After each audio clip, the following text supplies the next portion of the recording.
What's up, everybody? Happy Monday. I am so sorry. It is all my fault that we are 10 minutes late to this Monday edition of Morning Cuppa Hockey presented by Bet365. Whatever your bet is, it's never ordinary at Bet365. And we are also presented by Parasso, the most complete choice for shaving and beard care. Made in Italy since 1948, Parasso has been a staple of Italian culture and barbershops globally for 4 generations. So get 15% off at Parasso-USA.com with our promo code Hockey15. In all caps, Hockey15. That is not Colby Cohen. That is Tyler Yaremchuk, who is filling in today for Colby. We will leave it at that. We do have Emily Kaplan joining here shortly, and we also have Gary Lawless from the Vegas Golden Knights joining in about 30 minutes to round out today. I am in California. Tyler is in Edmonton, so we are a couple hours back. This is not our normal 9 a.m. Eastern time. With that said, Tyler, let's get a quick thought about last night's Oilers game, and then let's bring on Emily Kaplan because we've been keeping her waiting already for 10 minutes. Quick thought on last night's Oilers game is that I love Ryan Nugent-Hopkins. The city of Edmonton loves Ryan Nugent-Hopkins. Johnny, think of all the great players the Oilers have had in their franchise's history. Ryan Nugent-Hopkins is the first one to play 1,000 games exclusively with the Edmonton Oilers. Like Wayne Gretzky didn't do it, Mark Messier didn't do it, all that stuff. Kevin Lowe did it, but he got traded away first, played his 1,000th game somewhere else, then came back. So, man, Ryan Nugent-Hopkins, it was all about the Nuge last night. He opened the scoring. And don't look now, the Oilers, for all the goaltending issues they had earlier in the year, they've allowed 1 goal in their last 9 periods of hockey, which is pretty good. Pretty damn good. We'll get more into Pacific Division talk when we have Gary Lawless on. But with that, let's bring on friend of the show, Emily Kaplan. No ad read necessary. Emily, thank you so much for waking up and being here and for your patience. How are you? It's my pleasure. I would love to hear you apologize again, but let's just give shout out to sweet Tyler here. You make him wake up at 7 a.m. Mountain Time, and here you are troubleshooting. You got the Gen Z wired headphones in. You're working your hotspot. But we're going to give you some grace because you've never podcasted before. This is like a first time for you, so you just have to work through the kinks. Do you know what the worst part is? The one show Colby misses this year, we are delayed for 10 minutes, and it's all my fault, and now I'm never going to hear the end of it. So that just makes everything so much worse. So sorry to add fuel to the fire, but you deserve all of it, Johnny. You deserve all of it. And I will wear it. I will wear it. Let's get into some hockey talk. Emily, first of all, the Rangers released this letter on Friday, a repeat of 2018, that they're going to change things up. Seemed a little bit unnecessary and a little bit late, in my opinion, but where were you when the letter was released, and were you aware that it was actually going to be released? Yeah, I was at home. No idea it was going to be released. Like in some ways it's shocking, right? And I know that they got their fair share of dragging on social media. To your point, they did this 8 years ago. It was a transformative moment for the franchise. We all kind of knew this was the direction that they were heading, especially when I found out what was going on with those Artemi Panarin contract negotiations behind the scenes. But to see them say it so publicly, so shortly after hiring Mike Sullivan as the highest paid coach in the NHL was a bit shocking. But I have some thoughts on it. And, in talking to people around the league, talking, to some people close to this situation, when you think about modern athletes now, I think, Johnny, you could probably speak to this, but they don't necessarily need to agree why something happens. They just want to know why something happens. And so you can criticize Chris Drury for the way that he's handled business a lot over the last several years, pushing some guys out of town, starting with Barclay Goodrow, Jacob Trouba, Chris Kreider, who didn't want to leave. But at least now, when they put it all out there, and to your point, I don't know if it was necessary per se for the fans' perspective, but now it emboldens them to have any of these conversations about any player on their roster and not risking the possibility of it leaking out and upsetting the locker room. Like you put it all out there, you have conversations with all of these guys exactly where they stand. And so in some element, I do think that we need to give Chris Drury a little bit of credit here because he's laying all out exactly where his franchise stands halfway through the season. And it's been a really disappointing season. So they say they kind of want to retool and keep the core together here. That, to me, implies a short timeline here that, hey, we don't want this to be years without the playoffs. Do you think internally that's something they recognize, or internally are they a little bit more like, this might take 2-3 years to get back on the rails? I think this is a restless franchise in so many ways.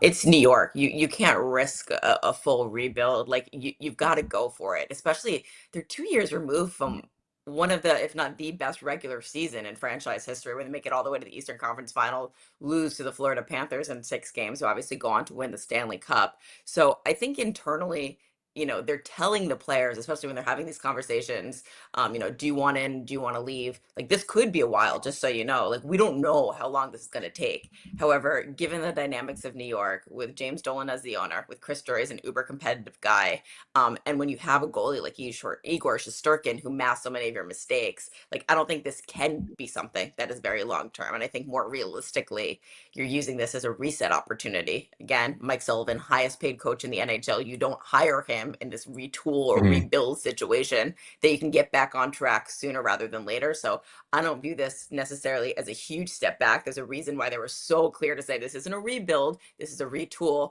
I think they're just cutting their loss on this season, saying we know it's not our year, and let's see how we can best prepare ourselves for next year and the year after that.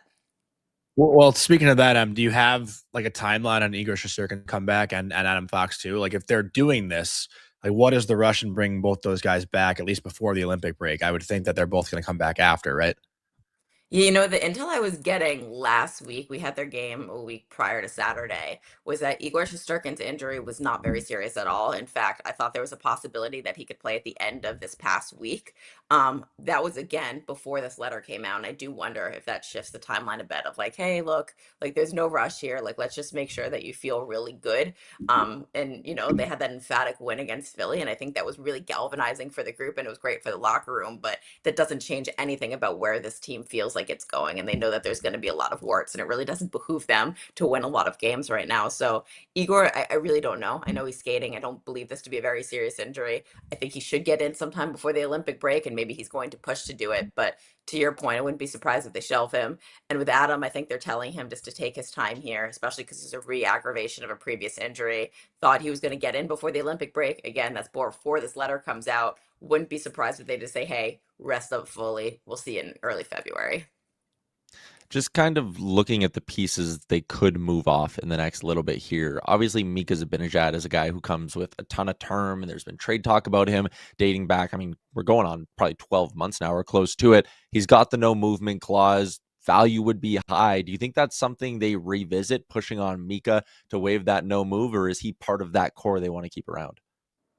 Absolutely revisit. I would say, if you haven't paid close attention to the New York Rangers season, Mika Zibanejad's been one of the bright spots. He's really come back into form. You see him very engaged as a leader, mentoring some of these young guys. And so I don't know if he's necessarily as much of a problem, per se, as he was last year, when they're like, whoa, how is this contract going to age? From my understanding, Chris Drury, when he met with the leadership group and some select veterans, especially the guys with full no movement clauses and partial, protection, he's like, do you want in or do you want out? And especially for a guy like Mika, he has full control here. And from what I understand, Mika to this point is like, yeah, I'm still committed to this team. So I don't imagine anything's going to happen with Mika Zibanejad before the end of this year. Now, this is something that I do believe they could revisit over the summer. Again, it's fully within Mika's rights. He negotiated for this protection in his contract. He loves living in New York. I think an underrated thing that people don't talk about is how much Swedes or Europeans like being on the East Coast. His wife can go back as much as she wants to go see her family. She has her own professional career. Like, there's all those things that we don't quite consider, besides the fact that you want to play for the New York Rangers and you want to play at Madison Square Garden, and it's an Original Six franchise. So no desire right now, but maybe over the summer, if they can revisit it and have a conversation and see if there's a place that fits for him and his family, both from a lifestyle and hockey perspective, then yeah, that's a conversation for over the summer. But to this point, my understanding is he's had no appetite to leave. Yeah, it sounded like it was Mika, JT Miller, Adam Fox, and Shesterkin were the ones that said that they are willing to stay or want to stay, right? So, like, when you think about that, it's like, okay, And well, Panarin, then who are we Panarin going to wants get to rid of? stay. Like, Yeah. So it's like, who are we wow. going to get rid of? What's the point of this letter if all stay? Which makes it even more ridiculous that they did it. But speaking of Panarin, Emily, like, that's the one where everyone's wondering, right? Because you look at a team like Dallas, who could obviously use an extra piece. It seems like Dallas is the most popular answer when you ask people where you think Panarin's going to end up. But with the way that the Rangers went about it, like, it was reported, it was put out, they have no plan on re-signing him or extending him. So what does that do to his value? To me, like, that just plummets him. Like, hey, we're not going to do anything with this guy, so come and take him. You know what I mean? Like, it seemed pretty foolish to put that out there publicly, no? Well, I think if he's available, everybody inherently knows that's why he's available. I think the biggest issue with Artemi Panarin is that in terms of what type of value the Rangers would be able to get back, is that he has full control here. And so he and his agent are really dictating of like, okay, I'm fine waiting out the year in New York, but like if you really want to recoup some value, you're gonna have to get me to my preferred destination, and you're not gonna have any control over what the return's gonna be. Kind of reminds me of the situation with Claude Giroux when his time was up in Philly and they got him to Florida. And you looked at the Mhm. return, and Florida was quite generous in terms of the return because they really didn't have to give Philly anything. Like that's the place that he wanted to go.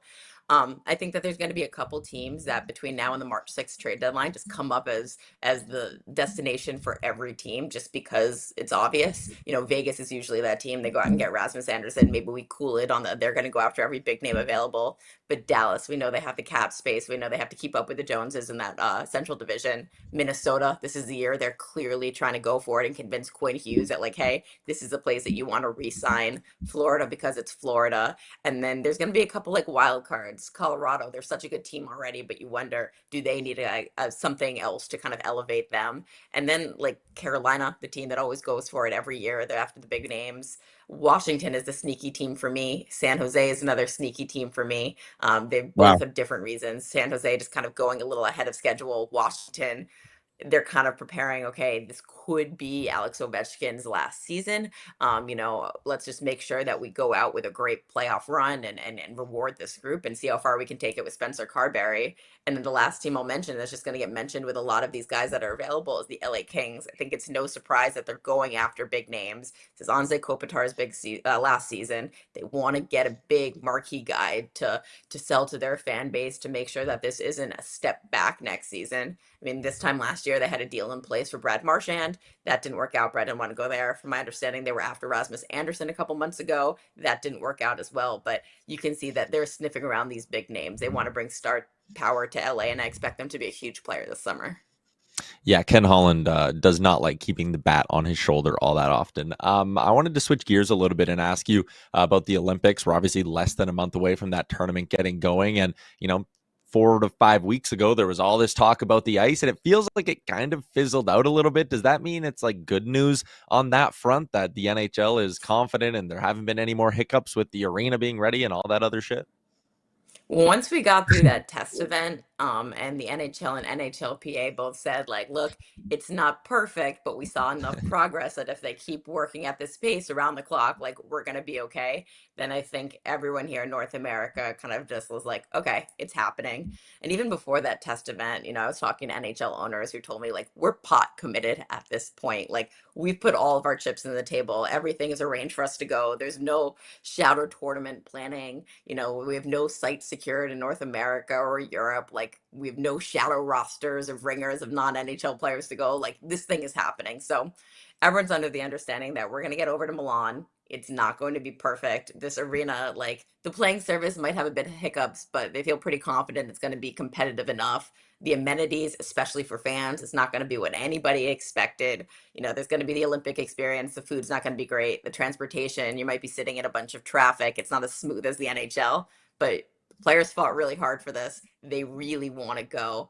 And at this point, the NHL is invested as well. So I can't imagine anything between now and the opening games or the opening ceremonies that's going to prevent NHL players from going.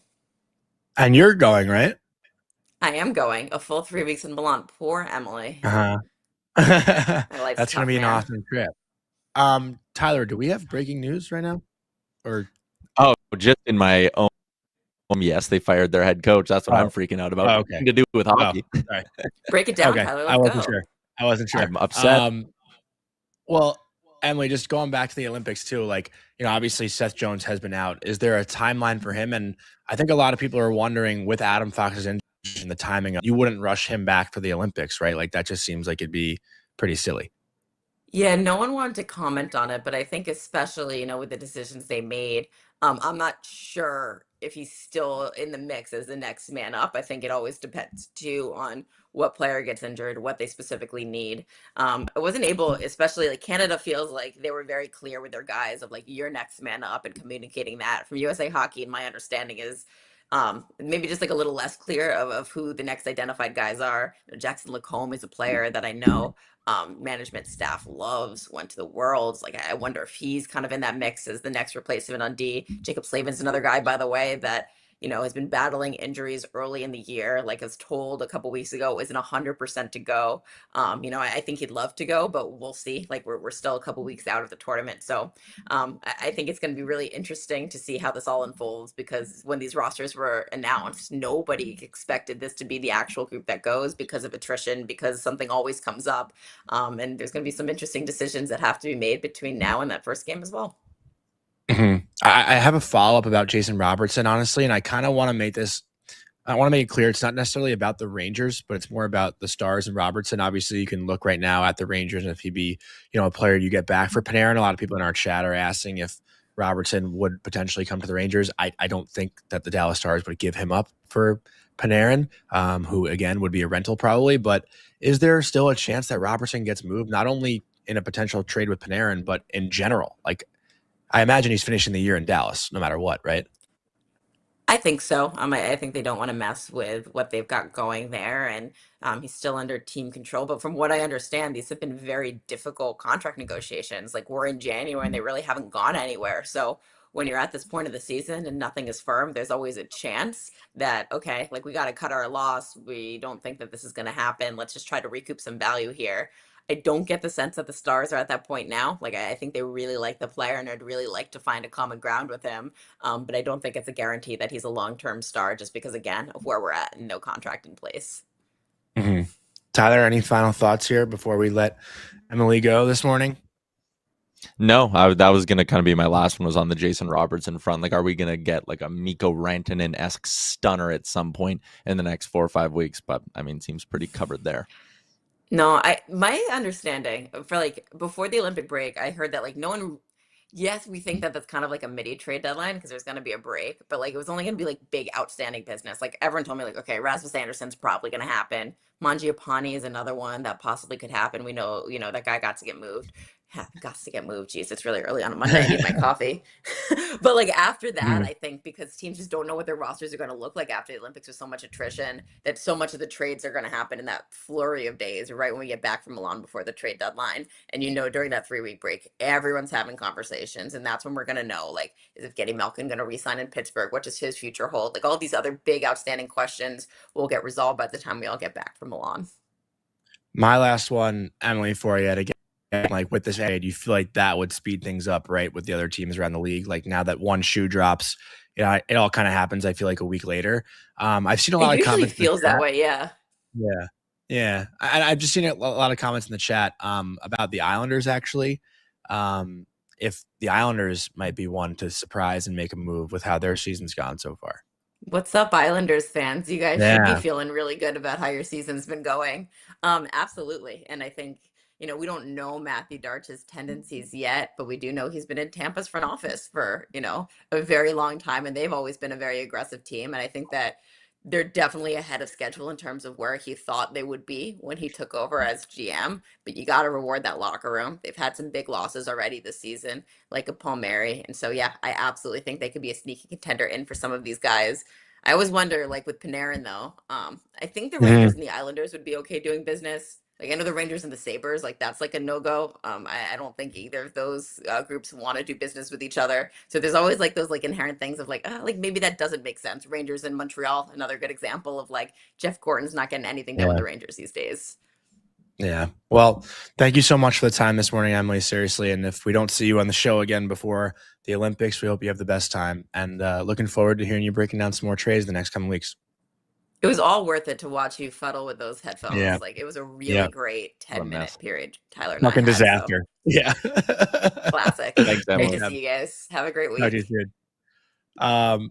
Again, awesome stuff. She's the best. Tyler, let's talk a little bit Oilers before Gary Lawless comes on. Sure. I know we hit on it a little bit quickly from last night, but you and I have gone back and forth all year. I said the Kings and the Ducks would finish ahead of the Oilers. Right now, it's looking like that is definitely not going to happen. But Connor McDavid on this world, I mean, I don't even know what to say right now. He's on an absolute tear. But play last night, the assist he makes last night, the way he's playing right now, the way the Oilers are cooking right now, Like, where are you at with this team? Is this the typical, the slow start, now they speed things up, and here's where things really get cooking? Is that where we are in as far as the Oilers timeline goes? First off, with this assist, Yeah. like I sit when I go to games, like right in that corner where McDavid would have fallen down.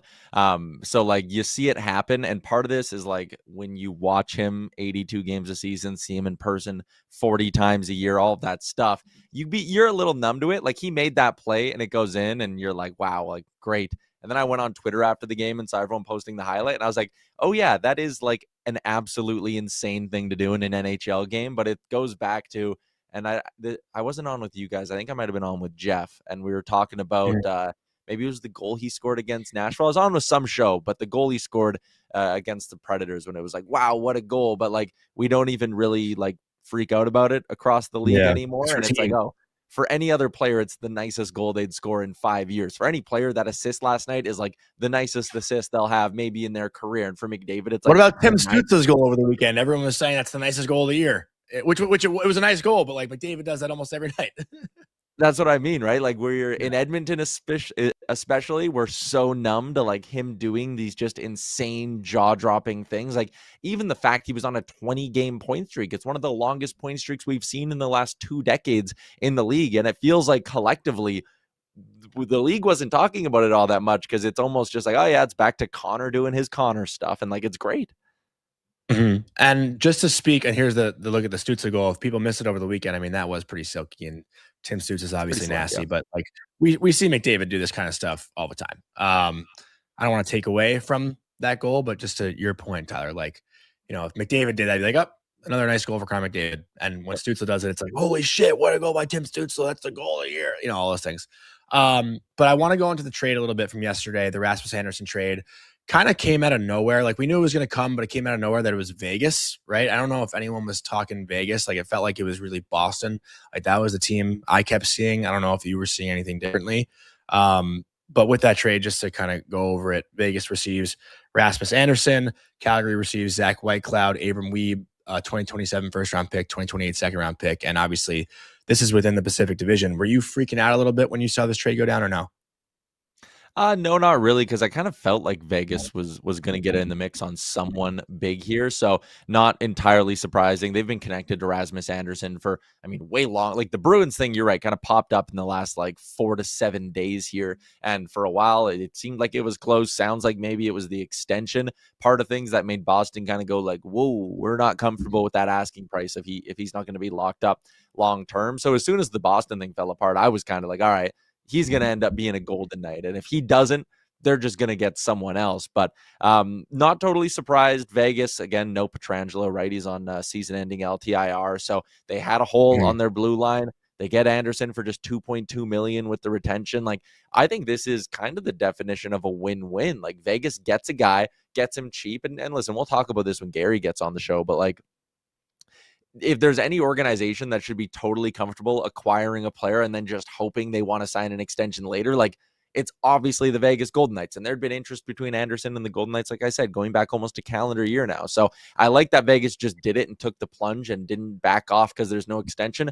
And for Calgary, they now have each of Vegas's next 2 first-round picks, and there's a chance they have the one in 2028 if Vegas wins the Cup this year. Like, I think it was a good move by the Flames. Like, you get Whitecloud, who you can keep for a little bit. He's 29 years old. You could flip him if you wanted to because he's on a really good contract. Wiebe is, I think the Athletic had him as the 6th best prospect in the Golden Knights system, which maybe doesn't say a lot, but it's another body to throw in and the potential for 2 first-round picks. Like, I think both sides did really, really well on this deal.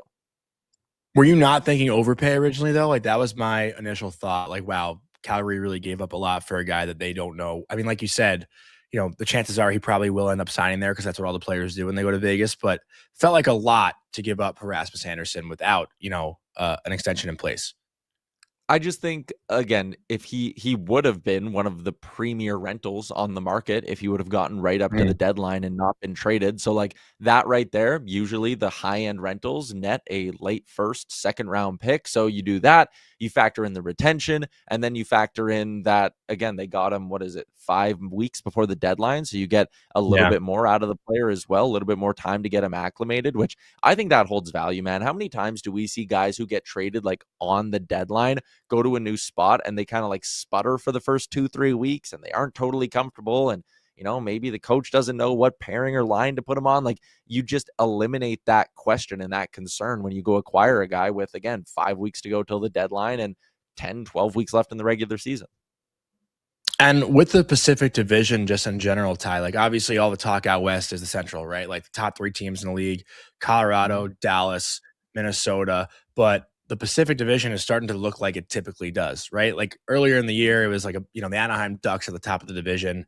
It was just kind of like a weird 1 through 8, the way the division was looking. But now you're seeing things get back to where we've seen them over the past few years. But with the Oilers, let's make this about Edmonton again. Like, you're looking at a different path than what the path looks like in the Central. And we talk about this every year in the playoffs come Edmonton, right? Like Colorado and Dallas are probably in one of the early rounds. Again, is this the same situation as we see every year where you let the teams in the Central kind of go at each other and then Edmonton somehow just, gets an opponent that they usually breeze by in the first round in LA, and then find their way to the conference final, taking on one of those Central Division teams? Well, I mean, listen, if the playoffs started right now, the Oilers would be getting the Seattle Kraken in round 1. Yeah. And I have no problem being the number 1 Seattle Kraken hater out there, but like that might be the fastest 4-game series I think we've ever seen if the Oilers get the Kraken in a playoff series. And I do still think Edmonton, they have eyes on Vegas. They're trying to chase them down for that top spot. But I think there is something to like, listen, if the Oilers, whoever your first round opponent is, it should be pretty quick. You'd have, in all likelihood, a hell of a matchup against the Vegas Golden Knights in round 2. But like let's just say you're Edmonton and you do make your way back, because they handled Vegas pretty easily last year in that 5-game series. But like, let's say you get back to the Western Conference Final, whoever you're playing likely would have gone through back-to-back 7-game series at that point. I guess maybe Colorado would breeze through the first round when they get that second wild card team. But like, I don't know, man, if you were to get Dallas or Minnesota again and they had to 1, beat each other in round 1, then 2, beat the Avs in round 2, like whoever Edmonton or Vegas gets in the conference final might just be beat to shit by the time they even see them, right? And that's what we've been saying for the last 3 years. Like, it's just been a dogfight in the Western Conference. And then all of a sudden, like the Edmonton Oilers pop out of, like, I'm not saying pop out of nowhere, but it's been like clear that the Oilers' path has been different, over the past couple postseason runs. But looking in the East a little bit too, Ty, like I don't want to make this fully about the West. And obviously right now we're still waiting on Gary Lawless. Not sure if we'll actually get him or not. We're working on it behind the scenes. So we will just kind of shift the conversation a little bit elsewhere. But when you look at the Eastern Conference right now, obviously you got the Detroit Red Wings who are playing really well. Tampa Bay Lightning have been one of the hottest teams in the NHL over the past few months. The Carolina Hurricanes, to no surprise, at the top of the Metropolitan Division. Like, as a guy who's watching mostly Western Conference hockey, I know you obviously watch the Eastern Conference too. I've said it in the past couple of weeks, there is no clear-cut contender to me outside of the Tampa Bay Lightning in the East right now. We're all waiting for Florida to get healthy, and once they do, they'll be a huge threat, obviously, come playoff time. But like, if you are an Eastern Conference fan right now, Tyler, who is the one team outside of Tampa Bay that you are afraid of? I'm curious, when you look at this list, like who actually you find to be a threat. You always kind of wonder when it's just going to be Carolina's year, right? And their whole philosophy of like, we're just going to keep getting back and eventually we'll get the saves and we'll get the breaks. And I won't say Carolina scares me all that much right now, because, when is the clock going to strike midnight on Brandon Bussey? Maybe it doesn't, but still, like a Bussey-Andersson duo, I think no matter how well the regular season goes, you'll have question marks about that goaltending duo, whether it's in health or an ability with the other guy. Like, you'll have questions about that going through the playoffs. But that Carolina team, outside of the crease, they do look good. And like Emily said, they're always a team that's going to go take a big swing on someone. They've done it however many years in a row now, dating back with Gensel. Then obviously they tried the whole Mikko Rantanen thing. So I do think, again, Carolina, they're almost in a little bit of the same spot as like an Edmonton or a Vegas in the West, where like, okay, who's Carolina going to get in round 1? They should handle them. Round 2, like, could it be the Islanders? Could it be the Penguins? Like, I don't know. That seems like they should be able to work through that series. Like, Carolina might only have to play 10 games to get through the first 2 rounds of the playoffs, and they could be sitting there come conference final time taking on a team like Tampa, who would have back-to-back grueling series potentially. So I have my eyes on Carolina still. I know it's kind of like the lame answer, but I do think what makes this deadline so interesting is just the fact that, like, I mean, right now, what would separate if you go from Columbus, who are 1, 2, 3, 4, 6, 7 spots out of a playoff position, to that last playoff spot? Like, only 7 points are separating all those teams. Like, whoever wants to go take big swings at the deadline can totally get themselves into the conversation, which is what even makes the Islanders interesting, Johnny. I know you're pretty plugged in there and you do the Tri-State pod, but like, Matthew Darche he'll be given all the grace in the world. Like, I don't think any Islanders fans are going to be pissed if they don't add, because they're arriving ahead of schedule here with Matthew Schaefer in the new core. Sorokin's been unreal. I watched him in person last week, and that was just a treat. He's such a good goalie. But like, that was if the Islanders do like his sorry, go ahead. ever. No, the Sorokin performance against Edmonton was one of the best performances I've ever seen him have in his entire career. Yeah, it was unbelievable. Like, it was 5.3 goals saved above expected or whatever. But like, if you're the Islanders, maybe as you get closer to the 60 game mark here, you do kind of go like, hold on, we're feeling more comfortable that we're going to lock into the second spot in the division. Okay, that's a very winnable series. Like, I wouldn't doubt the Islanders' ability to beat the Penguins or even the Capitals in a playoff series. So if you're the Islanders, maybe at some point you go like, you know what? Forget the whole ahead of schedule thing. Like, let's go add something. Let's go try take a swing on someone here. And like, if you can win one round, you can win two. I'm with you on that. I still think they'll make a move. We do have Gary Lawless here, Tyler, from the Vegas Golden Knights. So just a quick word from our sponsor, JP Weisers, before we bring on Gary. No matter where your team sits this season, watching the game with your crew makes everything better. The wins feel bigger and the rivalries hit harder. As the official whiskey of the NHL, JP Weisers is all about those moments that matter from October through June. The rituals, the midweek matchups, and the regional rivalries that bring friends together, because when you get the crew together for game night, that's a W. This season, fans can look forward to limited edition products and plenty more from JP Weisers. To stay up to date, visit jpweisers.com and subscribe to the JP Weisers newsletter for the latest unlimited and drops. Pour must be legal drinking age. Enjoy it responsibly. Let's check in with our friend Gary. Always good to see you. Thanks for waking up early and joining us this morning. We know the Vegas Golden Knights are red hot right now, so it must be very fun out there in Vegas. How you doing? I have a great JP Weisers story. Can I tell it before we get into hockey? Yeah, please do. Please do. So I grew up in Peterborough, Ontario, about an hour and a bit north of Toronto. And my dad drank rum, but every kid in Canada drank Ryan Coke. Like, it was a rite of passage. You turned 16 and you started to, you had beer a little bit, but then you learned that liquor was quicker, and Ryan Coke was the mix of the caffeine and the sugar and the Coke and the terrible things that whiskey does to you was well, anyways, my dad drank rum. I didn't like rum, and he had a bottle of JP Weisers at the back of his cabinet, which was for when he had his card game. One of his buddies liked JP Weisers was his whiskey. And Kerry Huffman, longtime NHLer, now he's an executive with the Calgary Flames. I hope he doesn't get mad at me telling this story. He was one of my best buddies. And we didn't have any money. It's a Friday night, and we're like, we got to figure something out. We need some booze. Couldn't have gone sober to the party. Geez, well, that would have been terrible. No, never. Yeah. Anyways, my dad had moved all of the liquor that he didn't use on a regular basis to this cabinet in the basement, and it had a little lock on it. So we're staring at it, and like, we're looking for the key. We're looking for the key, and we can't find it.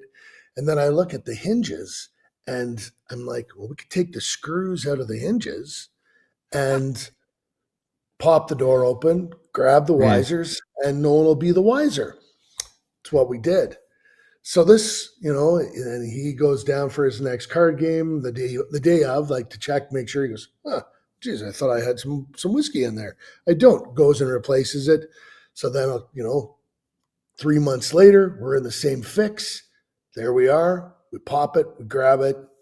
So then the next time he goes, he's like, okay, the big lug down the hallway and sleeping in the bedroom that I'm paying for has somehow figured out how to get into the cabinet. So sure enough, Huff comes over one Friday night, and we're down there, and we're taking the screws, taking the hinges off, and then I hear the steps down the stairs. He baited us. He waited for us to go down there, then he came down, and he just looked at us. He didn't say a word to us. And then my mother's name was Celia, and he's like, Celia, I figure out how they did it. And then off he went. So then we looked at each other and we're like, well, what should we do? Should we put it back? And we're like, nah, let's go. We grabbed At that it. point, yeah. Grabbed it and went. So that's when I saw the JP Weisers, it just made me think of that bottle, and I thought I would share it, and you can send the royalty check to me later on. Yeah, we appreciate that story. To kick things off, you want to go here? Yeah, sure. Well, let's just get your initial impression of the Andersson deal, the fit he has with the Golden Knights, the price they paid as well. That was obviously a headline grabber. Yeah, the picks, they're Vegas picks. That's the first thing you have to think about it.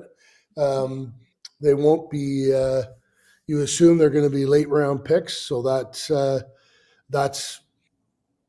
factor in this. It's Kelly McCrimmon has used those assets to build one of the best teams in the NHL. Like, this isn't new, right? This is what we did with Mark Stone. This is what we did with Jack Eichel.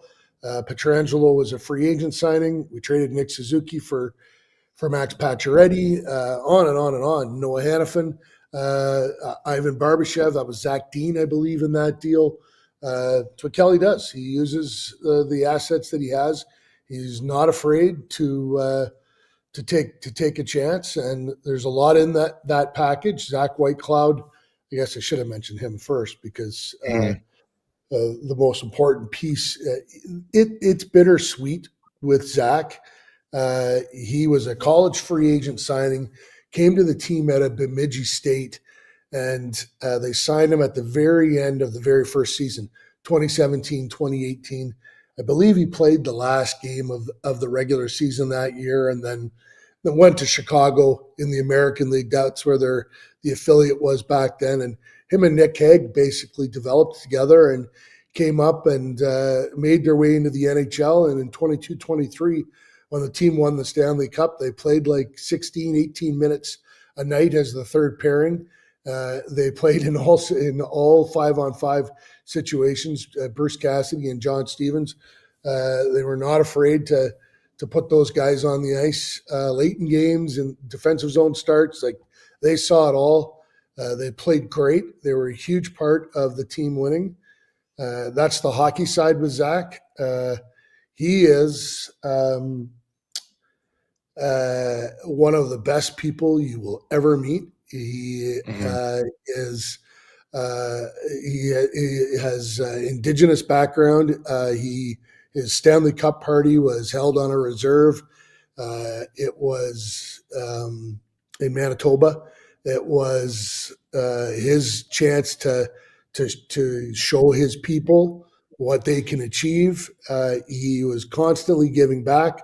Anytime the team would, they'd send an email out to players, we need someone to come to this toy drive or visit a hospital or whatever, Zach would respond yes. But more than that, he was doing stuff on his own all the time. The Calgary Flames got a good hockey player.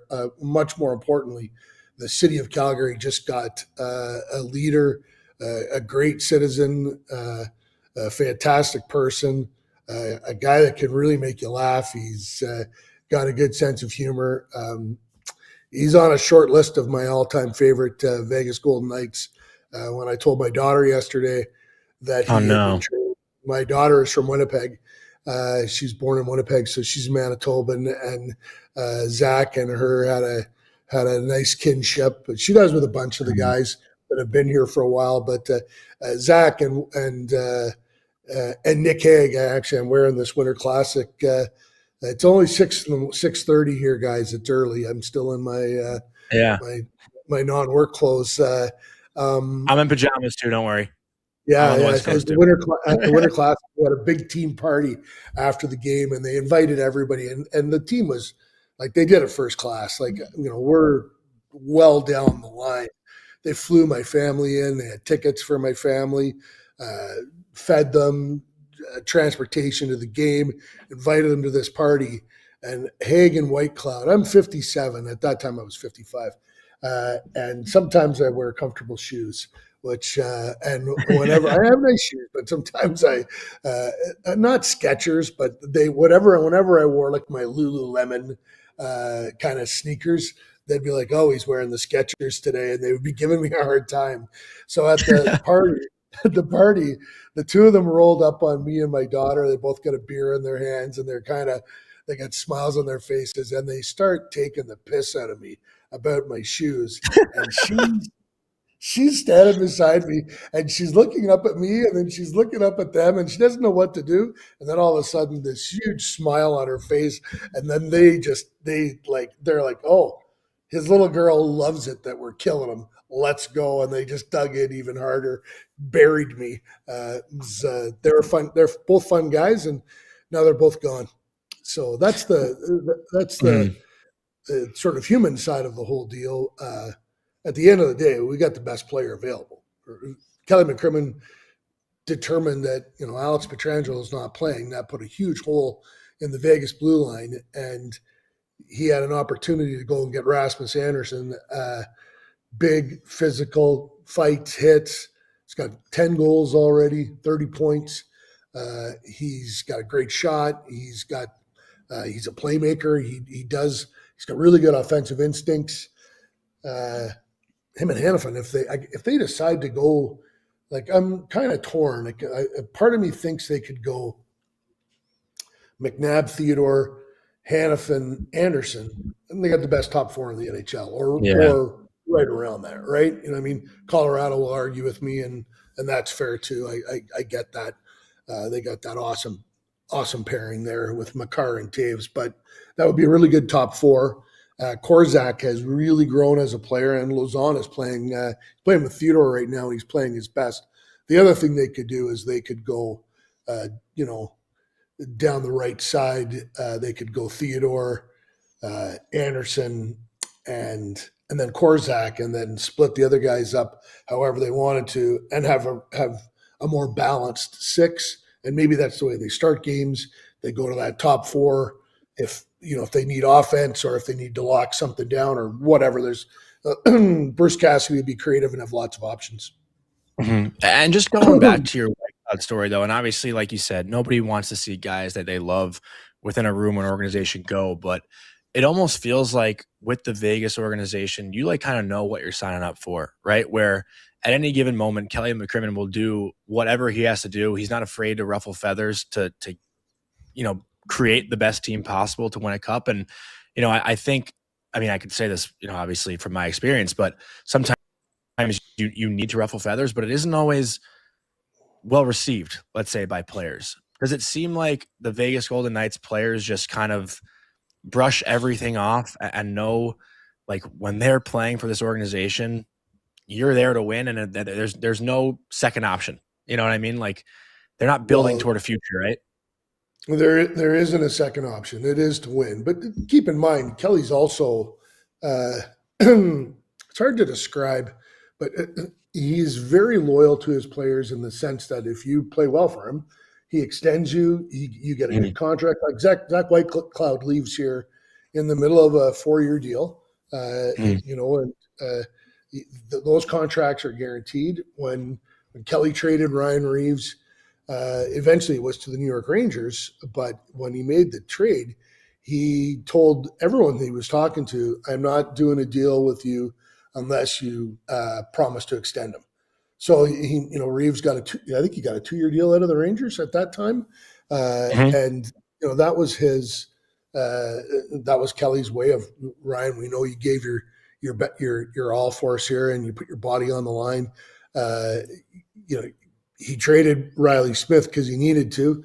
And then when he had a chance to bring Riley back, he did. He needed to because of the cap was flat at that time.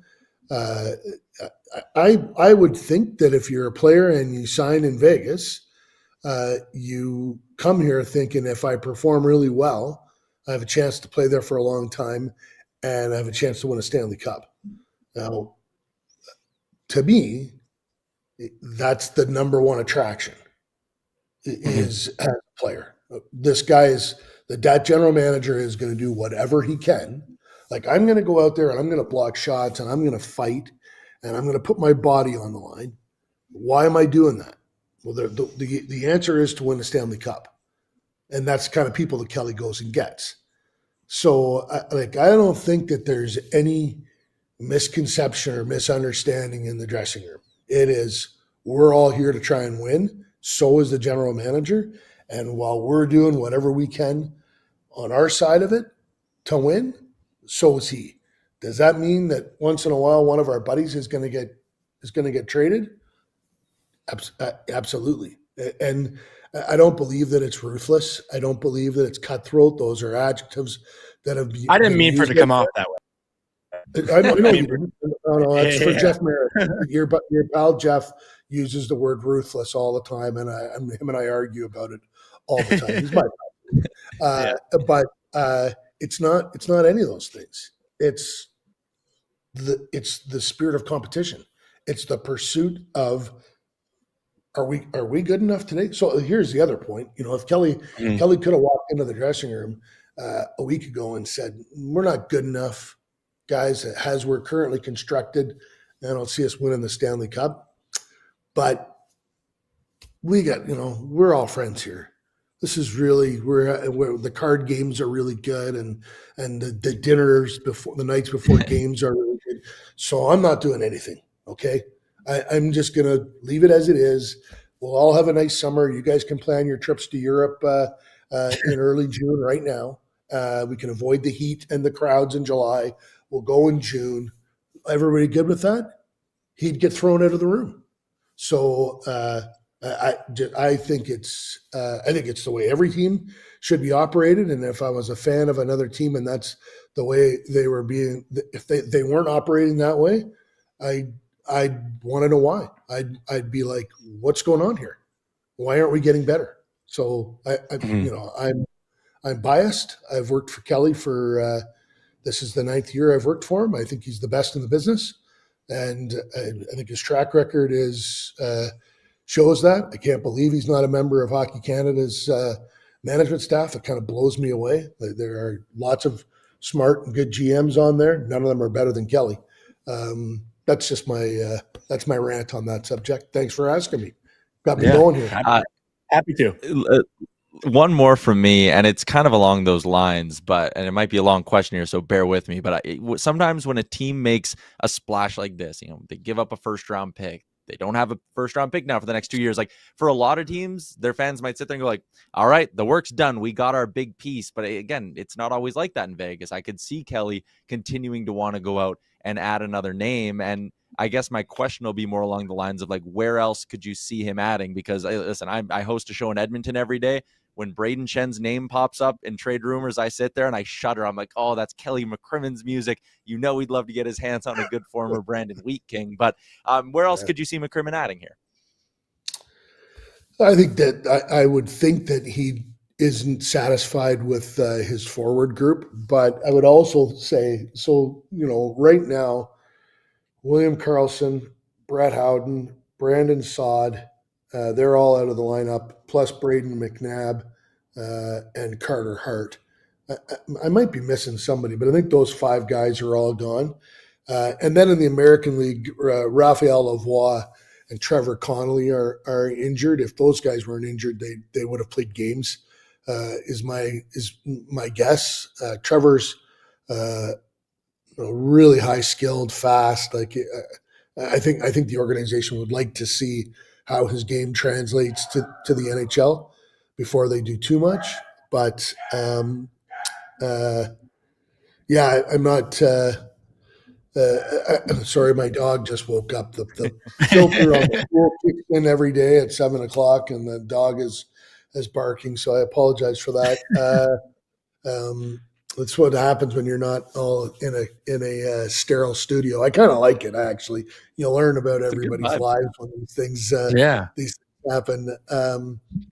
I would think he'd like to add a forward. We'll see what that looks like at the deadline. And we have to see about health. Like, as these guys, when are these guys coming back? And everything can change in a minute, right? If so long as everybody's healthy. I do see this forward group being good enough. Some guys have to elevate their game, but that can happen. We'll have to see as time moves forward here, but I would guess a forward. That's my long answer. And my last one for you, Gary, here, and again, like, we're so grateful for your time this morning. I know the 6:30 a.m. wake up call is not always the easiest. I get up before that. That's not. That's That's not a problem. It's just all the other stuff that's going on in the house at this hour. I got to turn the alarm off. Well, I just wanted to ask you about, just kind of looking at Vegas's roster and looking at Puckpedia. It seems like there aren't a lot of no move clauses given out to the players on this team. And obviously that's been a big topic of conversation amongst other teams this year. You know, it was big talk when Hughes trade and whatnot with the Devils and how many no move clauses they handed out. And I do see some no trade clauses, but obviously that's a part of strategy, right? Like when you sign players to no moves, a lot of GMs say it's to, make guys want to come play for your team. They know they're safe and whatnot. But as the conversation we're having here, I'm looking at it and I'm like, oh, like this is very strategic with the guys that have them and the guys that don't have them. And I'm kind of curious if you've had a conversation with Kelly, as to why those aren't just handed out like candy in Vegas. Well, flexibility, right? You know what I mean? As a manager, you need to have flexibility to alter your roster depending on the situation. And that is the other thing. Like any of this sort of thought that, Kelly doesn't have an eye on the future. Well, that's patently. It's completely ridiculous. He is always thinking ahead. I didn't say that. He's got a huge staff that he works with and collaborates with. They're always thinking about, okay, how are we better today? How does that affect us then? Like you look at the roster now. I don't have it up in front of me, but like Eichel's 29, Hannafin's 29, I think. Andersson that he just brought in is 29. Marner is right around that age. Like the window here is like the addition of Marner and Andersson, guys in their prime with at least 5 good years left, extends the window. Like this team is not going to be good for the next 2 years. It's going to be good for the next 5 years, at least from just looking at the roster.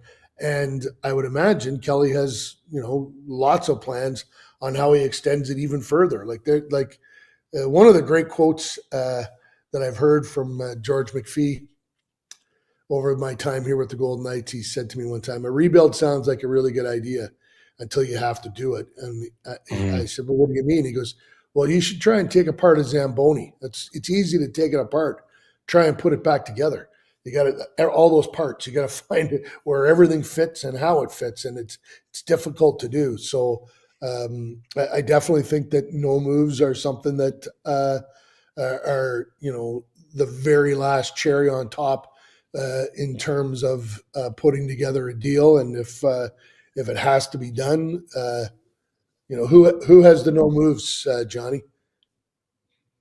It was Eichel, Stone, Marner, and I think on the back end, Pietrangelo. Yeah, 4. That's it, right? Yeah. And yeah. There was never any thought Mark Stone's the captain here, and fantastic player. Jack Eichel is arguably one of the best two-way centers in the world. Should be captain of Team USA. He's not, but it's another story. Colby was here, he'd be screaming, preaching that right now. So, well, you just watch the way Mike Sullivan's going to use him, right? Important D zone draw. Okay, like we got to get the puck out of our zone, and we okay, good. Put out Jack. Oh, we need a goal. Yeah, get Jack out there. Power play, get Jack out there. Penalty kill, get Jack out there. Like I don't know. Pretty fantastic player. We just saw him and Austin Matthews go head to head, and it was pretty fascinating. Matthews was great for the first half of the game, and then Jack really got it going in the second half of the game and took over and eventually cashed the winner with Matthews just barely crossing the blue line when the puck went in the net.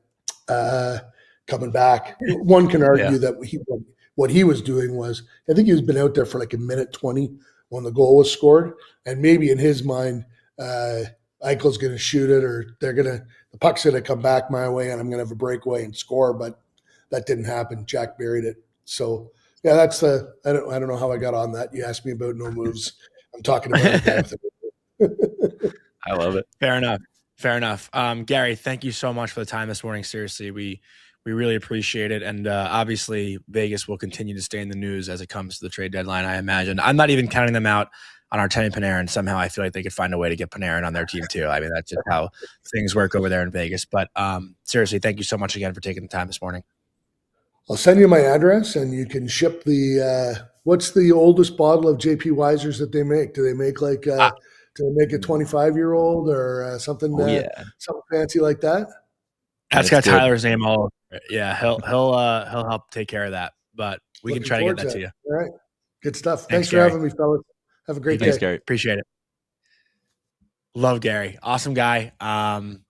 Great stuff with Vegas. Got you fired up, Ty. So our bet of the night, I had the Islanders money line against Vancouver because Vancouver's lost 7 in a row. The Islanders trying to win calm. I figured that'd be the way to go, but I think we're going to change it. Our Bet365 bet of the night, whatever your bet is, it's never ordinary at Bet365. Download the app and get in on the game. You must be 19 or older. We're actually going to go with the Vegas Golden Knights -1.5 instead at home against the Philadelphia Flyers. Jack Eichel and Mark Stone since January 6th actually are tied for the league lead in points. They both have 14 points in their last 7 games. Mark Stone's been on fire as it comes to goal scoring.